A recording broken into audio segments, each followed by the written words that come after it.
Hi friends, welcome to BALAKAVI channel.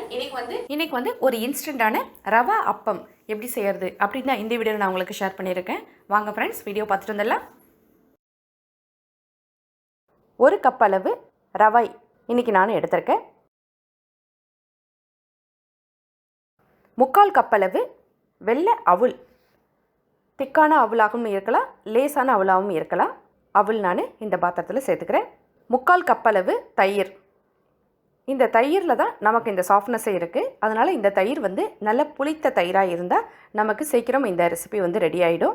அதாவது புளிப்பான தயிர் அப்படின்னா நம்ம வந்து முதல் நாள் உரப்பத்தி ரெடி பண்ணி வச்ச தயிரை அன்றைக்கி ஃபுல் டே வந்து ஒரு 6 hours வெளியிலே வச்சுருந்தோம்னா அது நல்லா இப்போ உள்ள சம்மருக்கு புளிக்கும். அந்த கன்சிஸ்டன்சி கரெக்டாக இருக்கும். அந்த பதம் வந்து நமக்கு கரெக்டாக இருக்கும். ஒரு அரை கப் அளவு தண்ணி விட்டு இதை நல்லா மிக்ஸ் பண்ணி இப்போ இதை நான் இதில் சேர்த்து நல்லா மிக்ஸ் பண்ணிக்கிறேன். ஒரு அரை மணி நேரம் அப்படியே ஊற வச்சிடுறேன்.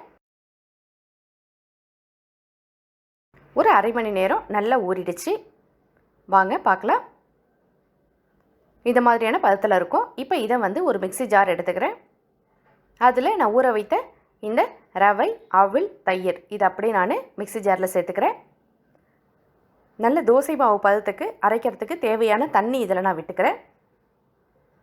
அரை கப்லேருந்து 3/4 கப் அளவு வரைக்கும் தண்ணி தேவைப்படும். இதை தண்ணி விட்டு நல்ல தோசை மாவு பதத்துக்கு அரைச்சி எடுத்துகிட்டு வந்துட்டு இதை மாதிரி கன்சிஸ்டன்சியில் இருக்கணும். அவ்வளோதான், மாவு ரெடி ஆகிடுச்சு.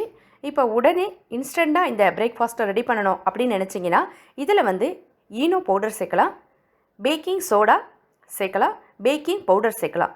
இது மூணுத்தில் எது விருப்பமோ சேர்த்துக்கலாம். ஆனால் இது மூணுமே எனக்கு இப்போ விருப்பம் இல்லை, நான் இது சேர்க்க போகிறதில்ல. தயிரோட அளவு வந்து நான் கூடுதலாக சேர்த்துருக்கேன். அதனால் அதோட புளிப்பு சுவையை வச்சு இதை ஃபர்மெண்டேஷன் பண்ணிவிடுவேன். அதுக்காக நான் இதை ஒரு 5 மணி நேரம் அப்படியே மூடி வச்சிடுறேன். இந்த டிஷ்க்கு தேவையான ஒரு அரை ஸ்பூன் உப்பு சேர்த்துக்கிறேன்.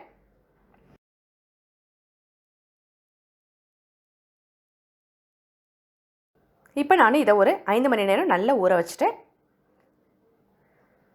வாங்க, 5 மணி நேரம் ஆயிடுச்சு. எப்படி இருக்குன்னு பார்க்கலாம். வாவ், நல்ல ஒரு மாதிரி பஃபியாக இருக்குது. வாங்க, இதில் நம்ம உளுந்து எதுவும் சேர்க்கலை, அதனால் மாவு பொங்கிலாம் வராது. நம்ம போட்டிருக்கிற அந்த தயிரோட பதத்துலேயும் அவளோட கன்சிஸ்டன்சிலையும் தான் இந்த மாவு வந்து நல்ல பஞ்சு போல் இருக்க போகுது.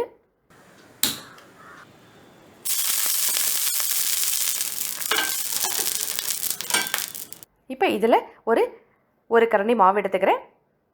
அடுப்பில் தோசைக்கல் வச்சு இப்போ இந்த மாவை அப்படியே நான் விட்டுக்கிறேன்.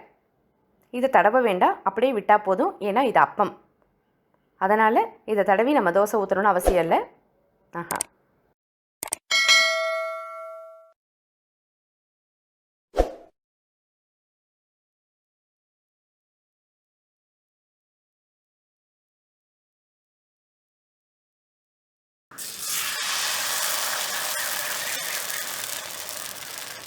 பொதுவாக வந்து ஹவுஸ் ஒய்ஃபாக இருக்கிறவங்களா இருக்கட்டும், ஆஃபீஸ்க்கு ஒர்க் பண்ணுற உமன்ஸாக இருக்கட்டும், எல்லாருக்குமே காலையில் என்ன செய்யறது, நைட் என்ன செய்யறது அப்படின்ற ஒரு குழப்பம் வந்து எப்போதுமே வாரத்தில் 1 நாள் 2 நாள் வரதான் செய்யும்.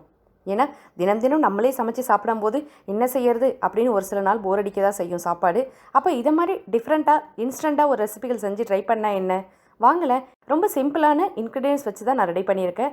ரொம்ப நேரம் டைமும் ஆகாது. நீங்களும் செஞ்சு ட்ரை பண்ணி பாருங்கள் ஃப்ரெண்ட்ஸ். ட்ரை பண்ணி பார்த்துட்டு உங்களோட கமெண்ட்ஸ், ஃபீட்பேக்ஸை என்கிட்ட ஷேர் பண்ணிங்க. தேங்க்யூ ஃபார் வாட்சிங்.